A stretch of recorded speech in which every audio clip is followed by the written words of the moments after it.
O presidente da Câmara, deputado Arthur Lira, participou nesta terça-feira de um bate-papo sobre o papel do legislativo para a retomada econômica do país. Lira afirmou que o projeto de lei que altera o imposto de renda e que faz parte da reforma tributária não será apreciado pelo plenário da Câmara nesta semana. Segundo o presidente, a proposta ganha mais prazo para o debate e negociações. Ele não constará na pauta dessa semana.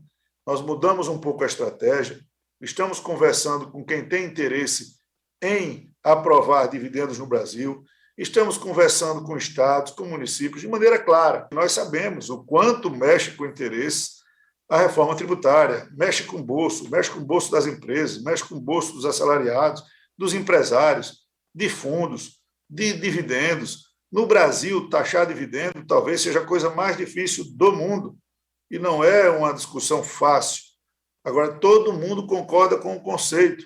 É correto taxar dividendos. Nós estamos buscando, talvez, de uma maneira simplificada, zerar, fazer uma reforma neutra para quem recebia dividendo e não pagava. Agora, realmente tem setores que pagam de 1,8% a 4% de imposto, que qualquer reforma que você faça não vai agradar. E é importante que nós tenhamos essa sensibilidade. Você acabar ou retirar do Brasil o JCP causa traumas para o sistema. Agora, é justo que uns paguem 20, outros 34 e outros 15?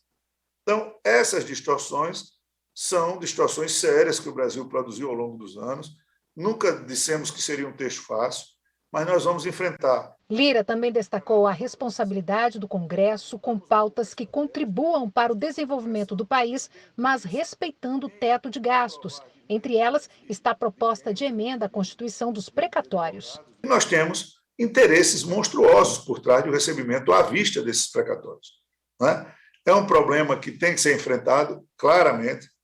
A PEC ela dará um arrazoado de parcelamento, com algumas outras possibilidades. Você pode usar o precatório para adquirir imóvel da União, você pode usar o precatório para participar de leilões, você pode esperar numa fila. Você acha que a gente poderia, em vez de 450 mil, aumentar para 1 milhão para pensões, para precatórios alimentícios? Mas você tem que ter um regramento. Se lá o legislador, quando fez o teto de gastos, previu que os precatórios ficariam dentro do teto, é porque lá atrás os precatórios eram contidos em 11%, 13%. Não é para atender a um interesse de A ou B de um recebimento de um precatório que a gente vai excepcionalizar um ano de se pagar o precatório acima do teto. Não. Ou se arruma um jeito, uma maneira correta de fazer talvez um regramento do que já existem para estados e municípios. E o exemplo foi São Paulo, se eu não me lembro se foi na gestão do ex-prefeito Pita ou se foi na gestão do ex-prefeito Kassab, que foi votada uma PEC justamente fazendo esse escalonamento de previsão de pagamento. Não é calote, não haverá calote no Brasil. O Brasil não suporta, não admite, e não é um país de república de bananas para ir por esse caminho. Agora, o que está por trás também dos precatórios, no meu entendimento, interesses monstruosos de quem os adquiriu, de advogados, de grandes escritórios de advogados, que é quem participam dessas negociações, e uma decisão judicial clara do STF, que nós ainda faremos essa semana, marquei semana passada, uma reunião com o presidente Fux, para, a nível de STF, uma possível mediação dessa solução, envolvendo o CNJ, envolvendo o Supremo Tribunal Federal, para que se chegue a um acordo de procedimentos com relação a essas decisões de precatórios. O presidente da Câmara falou sobre a importância da reforma administrativa, cujo relatório deve ser apresentado na comissão especial nesta semana. Com muita ansiedade receber no dia de hoje o relatório da reforma administrativa, que também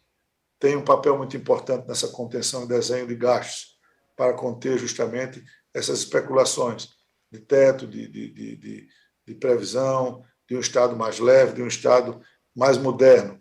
Então, a gente partindo de alguns binômios, de algumas situações, por exemplo, nós não iremos permitir no texto nenhuma agressão ao direito adquirido. Nenhuma categoria hoje existente, nenhum funcionário público hoje em atividade terá o seu direito adquirido mexido. Mas não é possível que também já queira se fazer um desenho de direito adquirido para o novo entrante, para dizer como é que serão as regras para quem ainda não é servidor. Não, isso aí a gente pode desenhar com amplitude e sem saber que nós não estaremos prejudicando ninguém, porque cada um jogará o jogo sabendo como serão as regras.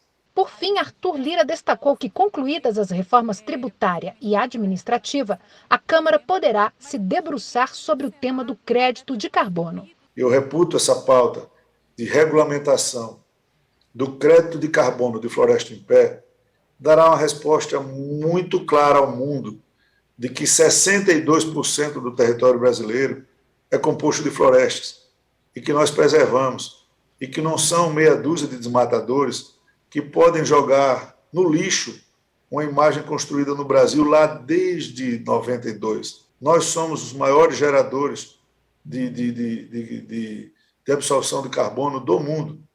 Então, temos que enfrentar esse assunto, e eu acho que é um assunto que vai causar grande convergência.